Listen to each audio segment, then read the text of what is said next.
জানি মানুষেরা যদি আয়াতকে শক্ত করিয়ে ধরে দুনিয়া এবং আখিরাতের পেরেশানি তাদের দূর হয়ে যাবে।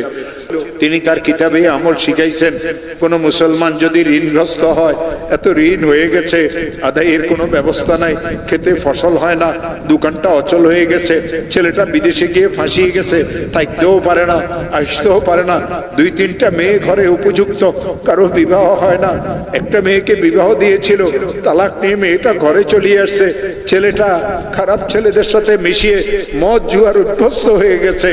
এই লোকটার পেরেশানির কোনো শেষ নাই, অনেক মামলা মোকদ্দমা তো সে ফাঁসিয়ে গেছে।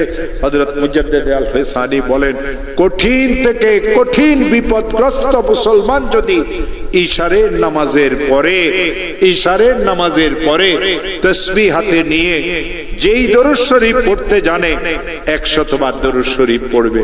আল্লাহুম্মা সাল্লি আলা সাইয়্যিদিনা মুহাম্মদ, আল্লাহুম্মা সাল্লি আলা সাইয়্যিদিনা মুহাম্মদ, আল্লাহুম্মা সাল্লি আলা সাইয়্যিদিনা মুহাম্মদ।